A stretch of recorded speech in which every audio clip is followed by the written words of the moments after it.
চাকরি কেলেঙ্কারি ইস্যুতে ত্রিপুরা কেন্দ্রীয় বিশ্ববিদ্যালয় আজ বিশ্ব দরবারে এক পরিচিত নাম।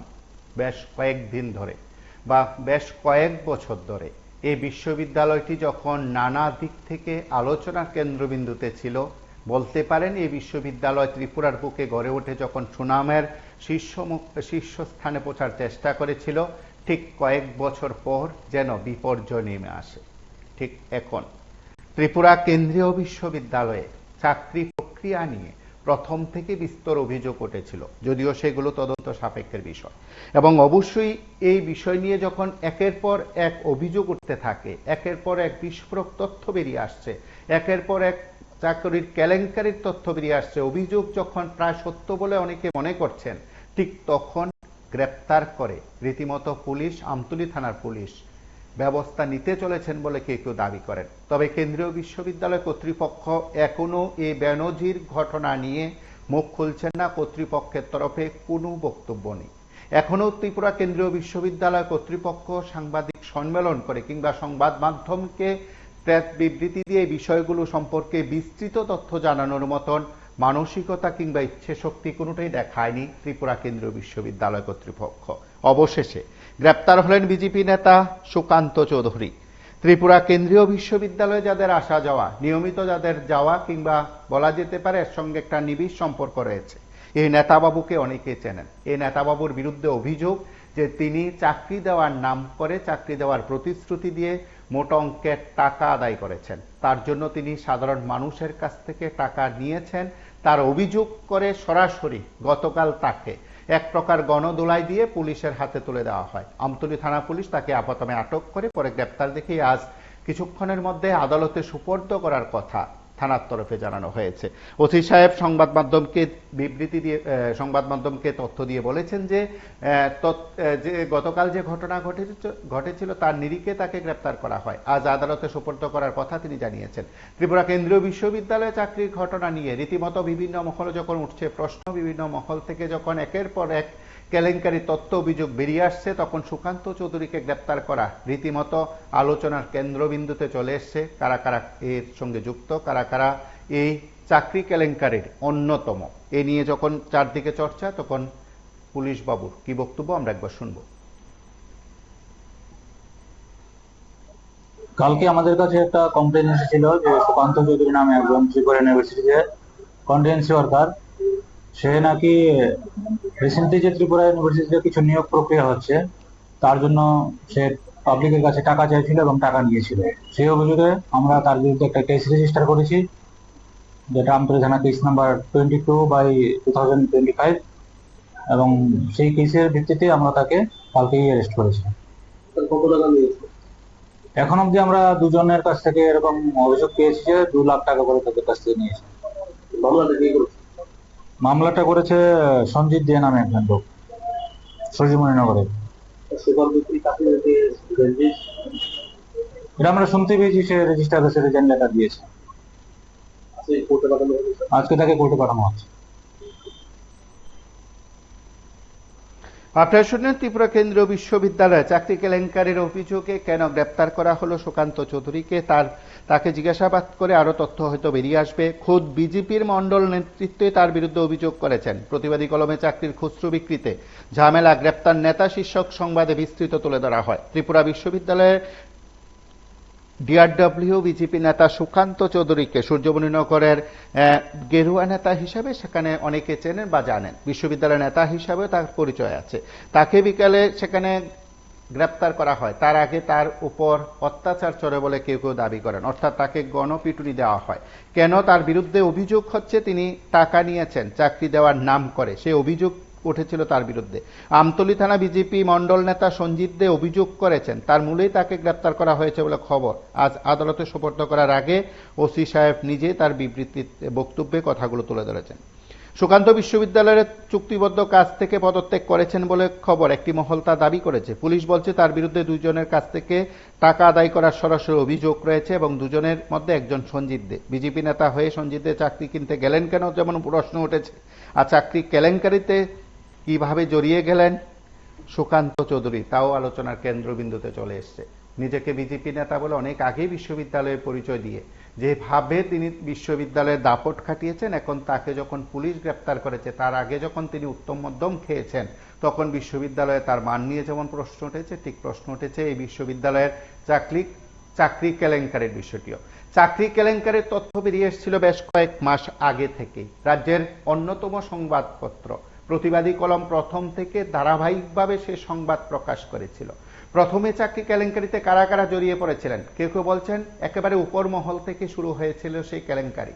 উপর মহলে যারা বসে আছেন তাদের পরিবারের সন্তানদের চাকরি নিয়ে উঠল প্রশ্ন, ত্রিপুরায় কি যোগ্য প্রার্থীর অভাব দেখা দিয়েছে? ত্রিপুরার যারা আছেন, যারা নাগরিকরা আছেন, তাদের অনেক সুনাম আছে, দেশ বিদেশের বিভিন্ন প্রতিষ্ঠানে তারা সুনামের সঙ্গে কাজ করেন। ত্রিপুরা কেন্দ্রীয় বিশ্ববিদ্যালয়ে চাকরির আবেদন করে অনেকে অসহায়ত্ব বোধ করছেন, অনেকে বলতে পারেন মানসিকভাবে ভেঙে পড়েছেন। টানা সংবাদ প্রকাশের পর, প্রতিবাদী কলমের টানা সংবাদ প্রকাশের পর কোনো মহল দাবি করেছিল হয়তো কেন্দ্রীয় সরকার কোনো তদন্তকারী সংস্থা দিয়ে এই চাকরি কেলেঙ্কারির তদন্ত করাবে। রাজ্য সরকারের যেহেতু এই বিশ্ববিদ্যালয় কেন্দ্রীয় বিশ্ববিদ্যালয়, সেদিক থেকে রাজ্য সরকারের এক কতটা আওতাধীন ক্ষমতা রয়েছে তা যেমন একটি বিষয় বা চর্চিত বিষয়, কিন্তু রাজ্য সরকার হস্তক্ষেপ করতে পারে। রাজ্য সরকার চাইলে বিষয়গুলো নিয়ে কেন্দ্রীয় সরকারের দ্বারস্থ হতে পারে, এটা স্বাভাবিক, এটা হতেই পারে, এটা কোনো অন্যায় নয় বা এটা হতে পারবে না এমন কোনো বিষয় নয়। ত্রিপুরা সরকারের উচ্চশিক্ষা দপ্তর বিশ্ববিদ্যালয়ের ঘটনা নিয়ে আদৌ সরকারের সঙ্গে কথা বলছে কিনা, সরকারকে বিষয়গুলো জানিয়েছেন কিনা উচ্চশিক্ষা দপ্তরের আধিকারিকরা, কেন্দ্রীয় সরকারের কাছে বিষয়গুলো জানিয়েছেন কিনা তা নিয়ে যেমন উঠল প্রশ্ন, গোটা রাজ্যের সরকারের তরফে যারা প্রতিনিধি আছেন তারাও মুখ খুলছেন না, তাতে উঠল প্রশ্ন, তাদের বাড়ির কোনো লোকজন আছেন কি এই চাকরির ভাগ্যবানদের তালিকা? এই যেমন একটি প্রশ্ন কিংবা আলোচনা বিভিন্ন মহল থেকে উঠতে শুরু করেছে, তখন ত্রিপুরা কেন্দ্রীয় বিশ্ববিদ্যালয়ে চাকরিতে একেবারে মণ্ডল সভাপতির স্ত্রী থেকে শুরু করে বিভিন্ন স্তরের নেতা, বিভিন্ন স্তরের নেতৃত্বের ছেলে মেয়ে, তাদের পরিবারের বা নিকটজনের চাকরি, এমনকি ত্রিপুরা কেন্দ্রীয় বিশ্ববিদ্যালয়ের যারা দায়িত্ববান উচ্চপদস্থ আসনে আসীন তাদের ছেলেমেয়েরা চাকরি পাচ্ছেন। ত্রিপুরা কেন্দ্রীয় বিশ্ববিদ্যালয়ের এই ঘটনাগুলো নিয়ে প্রকাশ্যে অভিযোগ আসতে শুরু করেছে।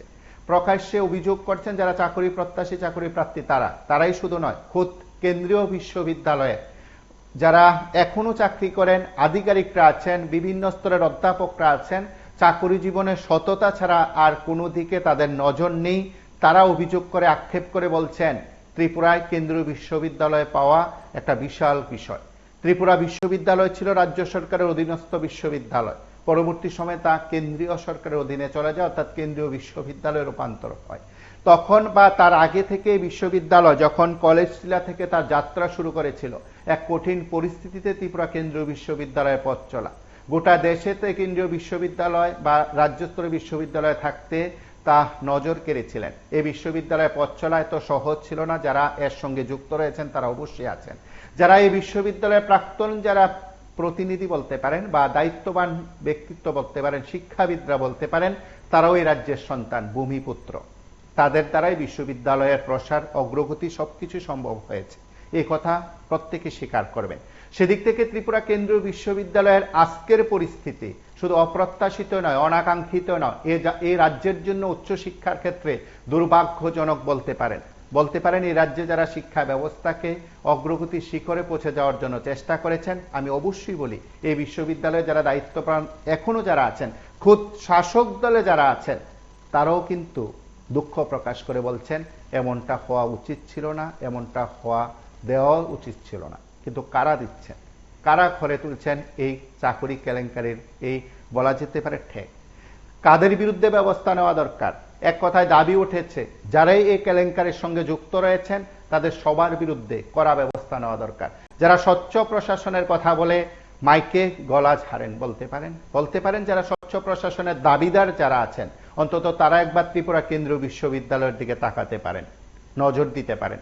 ত্রিপুরা কেন্দ্রীয় বিশ্ববিদ্যালয়ে চাকরির বেনজির কেলেঙ্কারির ঘটনাই শুধু নয়, এই বিশ্ববিদ্যালয় কেন্দ্রিক যত সব অর্থনৈতিক লেনদেন রয়েছে তার সঙ্গে অনেকের ব্যক্তিগত স্বার্থ জড়িয়ে আছে। কোনো প্রকার আইন কানুন, টেন্ডার ইত্যাদিকে গুরুত্ব না দিয়ে বলা যেতে পারে সেখানে লুটের রাজ চলছে বলে অভিযোগ। এত সব অভিযোগের পরও কেন চুপ রাজ্য সরকার?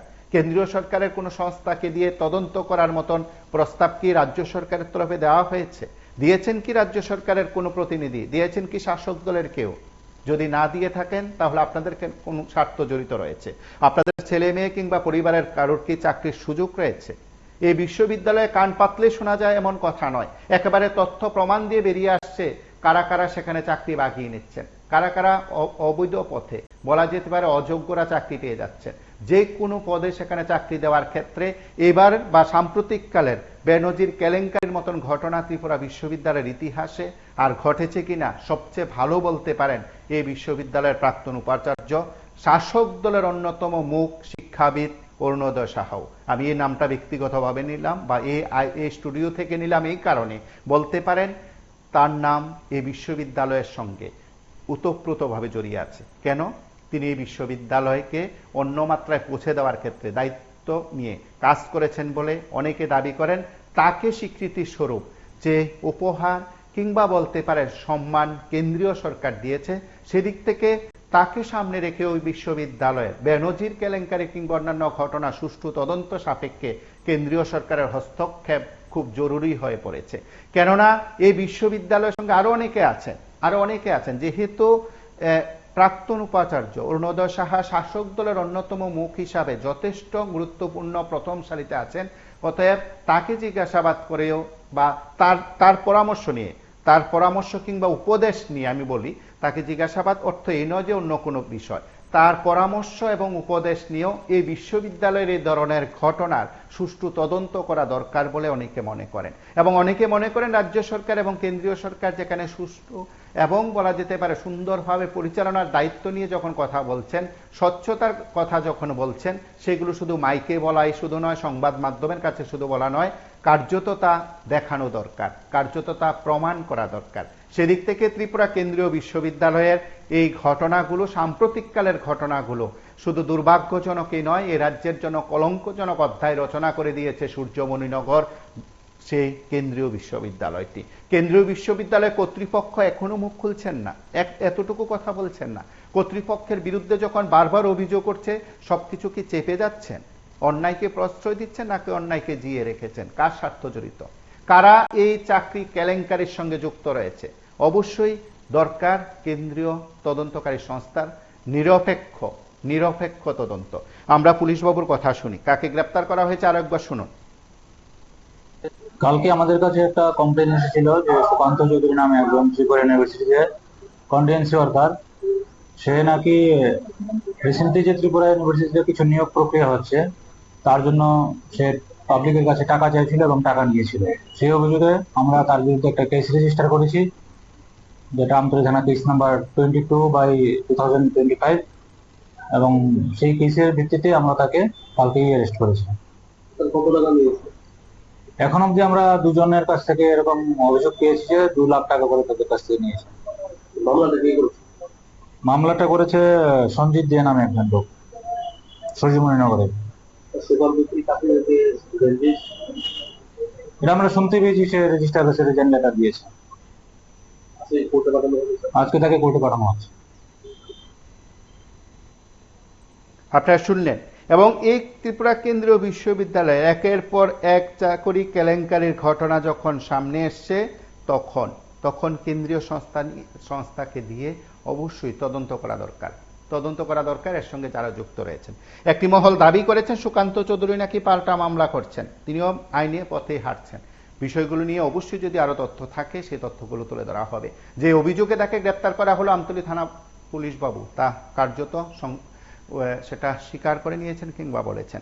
সেখানে বিভিন্ন জনের নাম জড়িয়ে আসছে, বিভিন্ন স্তরের নেতৃত্বের নাম জড়িয়ে আসছে। সবকিছুর সুষ্ঠু তদন্ত হওয়া দরকার। মনে রাখতে হবে, শুধু স্বচ্ছ প্রশাসনের বুলিয়া অরলে হবে না, বাস্তবে তা দেখানো দরকার সরকার প্রতিনিধিদের, সরকারের লোকজনদের। আপনারা সঙ্গে থাকুন, দেখতে থাকুন PB24।